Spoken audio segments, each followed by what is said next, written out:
The rain hammered against the windows of our small cottage in the Cotswolds, mirroring the storm brewing inside me. For the past few weeks, Bronwyn had been distant, her laughter replaced with a strained silence. We had been married for 19 years, a tapestry woven with shared dreams, whispered secrets, and the comforting rhythm of everyday life. I am 46 years old and work as a software engineer. I never imagined that the threads of our bond would unravel so brutally. It started subtly. Bronwyn, a vibrant art teacher, began spending late nights at the school, preparing for an upcoming exhibition, she said. Bastion, never questioned it. I trusted her implicitly. Trust was the bedrock of our marriage, or so I believed. But the late nights turned into weekend workshops, and the weekend workshops morphed into hushed phone calls taken in the garden, away from my ears. Her explanation was always the same. Just school stuff, darling. Nothing to worry about.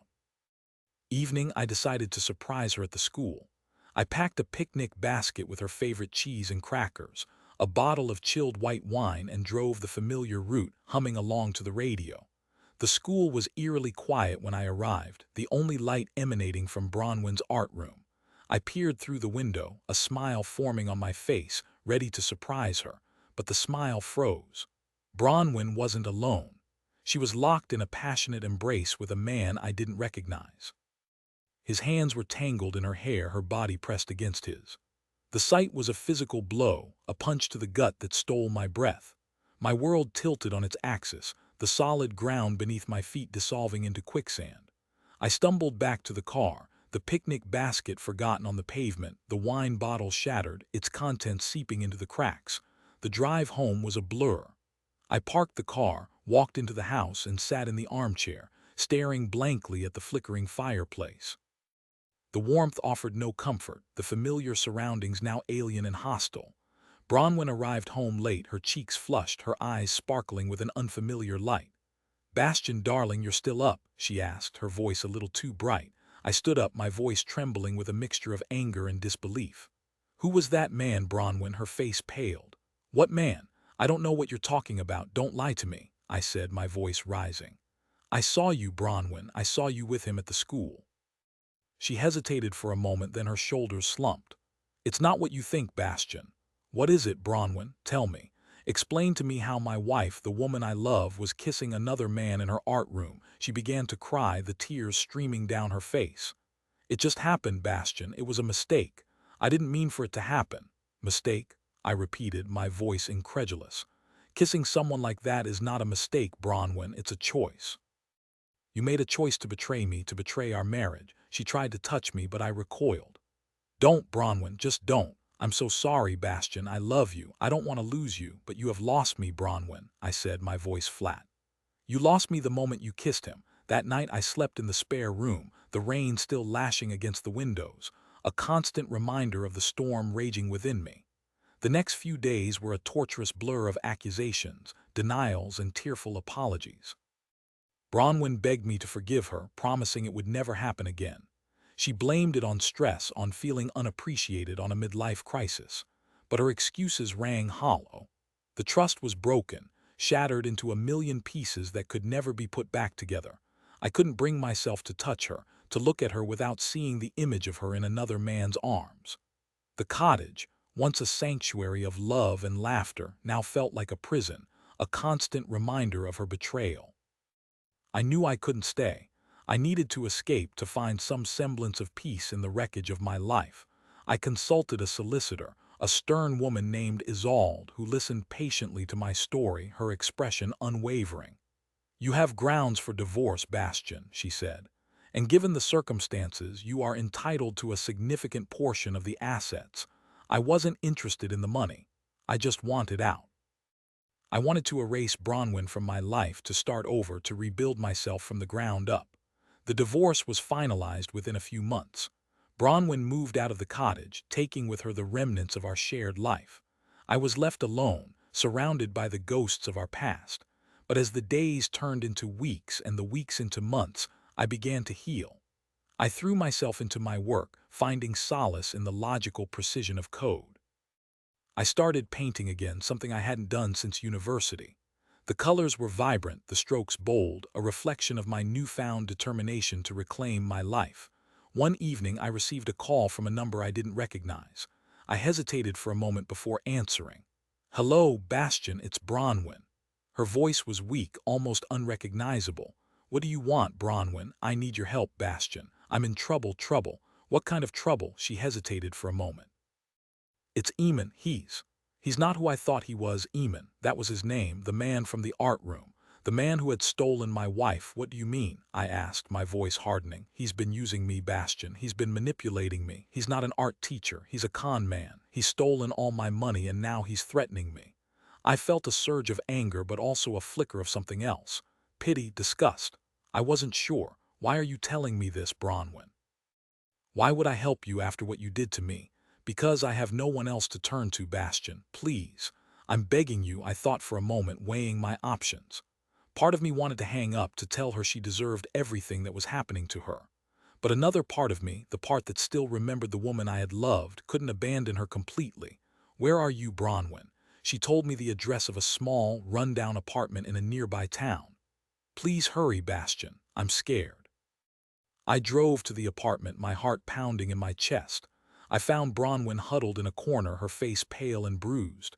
She looked nothing like the vibrant woman I had once known. "What happened, Bronwyn?" "He found out I was planning to leave him," she said, her voice trembling. "He beat me, Bastian. He threatened to kill me." I helped her to her feet and led her to the car. "I'm taking you to the police, Bronwyn." She shook her head. "No, Bastian, I can't. He'll find me. He has connections." "What do you want me to do? Just take me somewhere safe, Bastian, please." I drove her to a small hotel in a different town, far away from Eamon and his reach. I paid for a week's stay and gave her some money to tide her over. "I'll come back and check on you in a few days, Bronwyn, but you need to go to the police. You can't let him get away with this." She nodded, her eyes filled with tears. "Thank you, Bastian. I don't know what I would have done without you." I left her at the hotel and drove back to the cottage, my mind racing. I couldn't understand why I had helped her. She had betrayed me, broken my heart, and ruined my life. Yet I couldn't leave her to suffer at the hands of that monster. A few days later, I returned to the hotel to check on Bronwyn. But when I arrived, her room was empty. The bed was unmade, her belongings gone. I asked the hotel manager if he had seen her. "Checked out yesterday, sir," he said. She said she was going back home, back to the cottage. I couldn't believe it. I drove back to the Cotswolds, my heart pounding in my chest. When I arrived at the cottage, the door was unlocked. I walked inside, my senses on high alert. "Bronwyn," I called out, my voice trembling. There was no answer. I searched the house, room by room, but she was nowhere to be found. Then I saw it, a note on the kitchen table. I picked it up and read it, my blood running cold. "Dear Bastian, I'm so sorry for everything I've done to you. I know I don't deserve your forgiveness, but I hope you can find it in your heart to understand. Eamon was right about you. You are a good man, a kind man, a man who would do anything for the people he loves. That's why I knew I could count on you to help me. But I can't stay here, Bastian. I can't face you every day knowing what I've done. I'm leaving, Bastian. I'm going far away where no one will ever find me. I know this is selfish, but it's the only way. Please try to be happy, Bastian. You deserve it. Love." Bronwyn. He crumpled the note in my fist, my mind reeling. She had used me. She had manipulated me just like Eamon had. She had played on my sympathy, knowing I wouldn't be able to resist helping her. And now she was gone, leaving me alone once again. I sank into the armchair, the rain starting to fall again, the sound echoing the emptiness in my heart. I had been a fool. A naive, trusting fool who had believed in love, in loyalty, in the sanctity of marriage. But those beliefs had been shattered, leaving me with nothing but pain and regret. I sat there for hours, lost in my thoughts, the darkness closing in around me. Then slowly a new emotion began to surface. Anger. A burning, white-hot anger that consumed me, driving out the pain and the regret. I had been a victim, but I wouldn't be a victim any longer. I would not let Bronwyn and Eamon destroy my life. I would have my revenge. I started by contacting Isolde, my solicitor. "I want you to find Eamon," I said, my voice cold. "I want to know everything about him. His past, his present, everything." Isolde didn't ask any questions. She simply said, "I'll get right on it, Bastian." Within a few days, Isolde had compiled a detailed report on Eamon.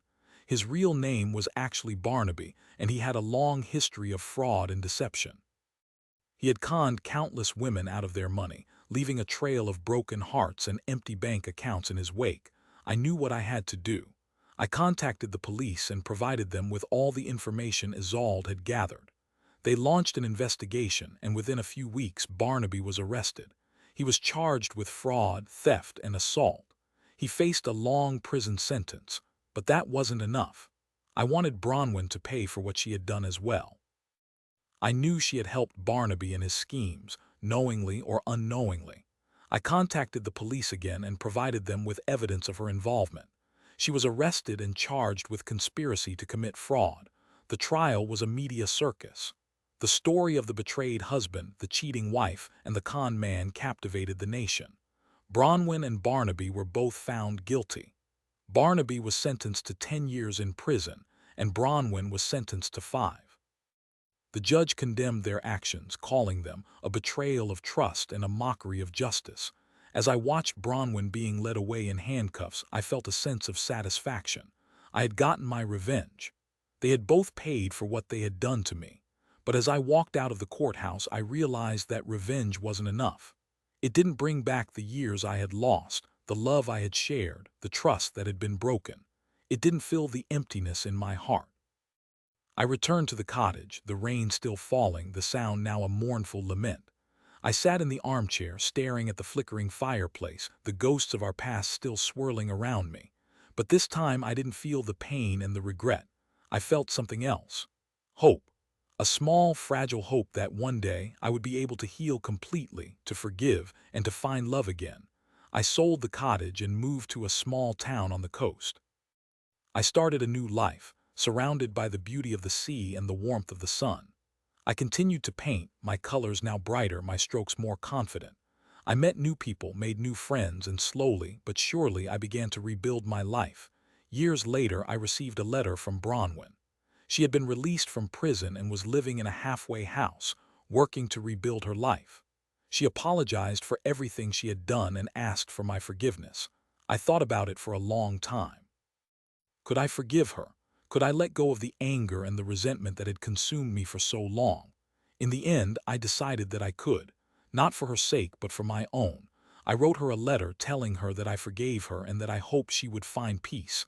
I never heard from her again, but I knew that I had done the right thing. I had let go of the past and embraced the future. I had survived the betrayal, the heartbreak, and the revenge. And I had emerged stronger, wiser, and more resilient than ever before. Life had thrown me into the abyss, but I had found my way back to the light. And that, I realized, was the greatest revenge of all.